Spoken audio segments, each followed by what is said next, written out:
Les interférences en courant alternatif sur une canalisation enterrée en acier revêtu peuvent représenter un danger de corrosion. Nous allons ensemble décrypter le phénomène électrochimique qui se cache derrière ce type de corrosion très particulier.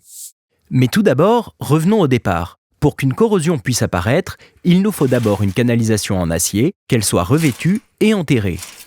Malheureusement, les revêtements sont rarement parfaits et quand ils le sont, ils ne le restent pas.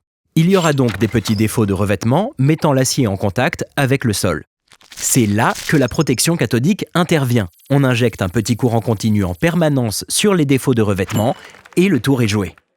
Le tracé d'une canalisation est parfois à proximité d'une ligne à haute tension. Dans ce cas-là, il faut se méfier des interférences en courant alternatif qui pourraient bien faire accélérer la vitesse de corrosion du tube, quand bien même sa protection cathodique serait efficace.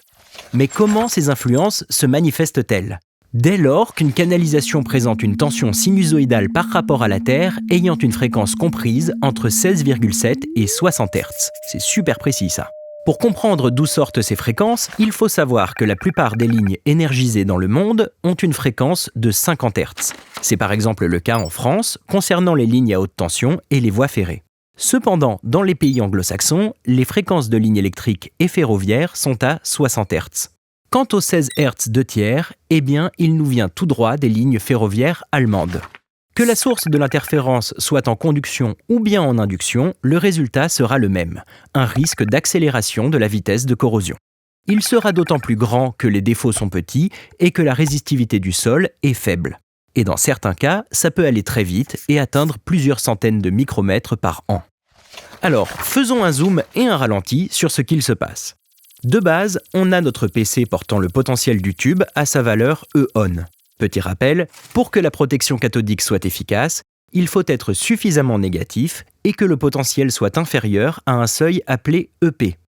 On va rajouter à cela une petite dose d'interférence en courant alternatif. On voit que cette tension sinusoïdale ne s'inscrit pas sur l'axe des abscisses, mais plutôt sur le potentiel E-on. Dans le jargon, on dit que c'est la porteuse. Et alors là, patatras. À chaque alternance positive du signal sinusoïdal, on dépasse EP. Un film passif à base de magnétite, Fe3O4, va lentement se créer à partir de l'acier.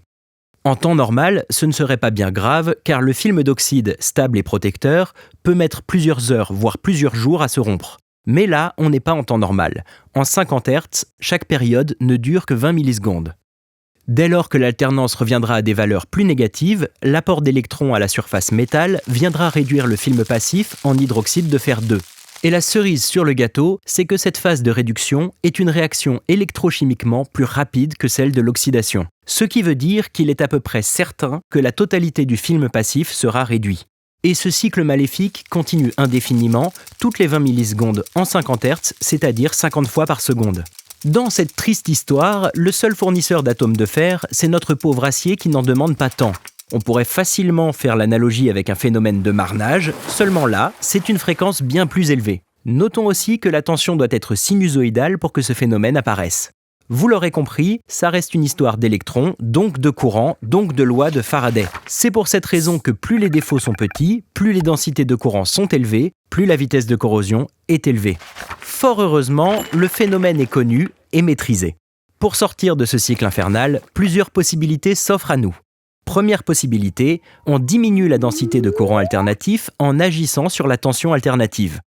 En pratique, on met le tube à la terre via des filtres. Cela va avoir pour effet de diminuer l'amplitude des oscillations du signal de sorte que le film passif ne soit pas créé. C'est généralement la solution privilégiée par les opérateurs. Deuxième possibilité, on va faire baisser la densité de courant continu en diminuant le courant débité par le système de protection cathodique. L'idée est de donner la part belle au film passif et de diminuer drastiquement le courant qui le réduira lors de l'alternance négative. Disons que cette solution consiste à jouer un peu avec le feu car il faut quand même lutter contre la corrosion traditionnelle.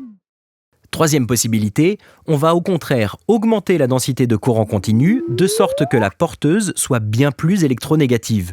Ainsi, les alternances positives ne sont plus dans une zone où le film passif est produit. Voilà pour ce phénomène peu commun, mais ravageur.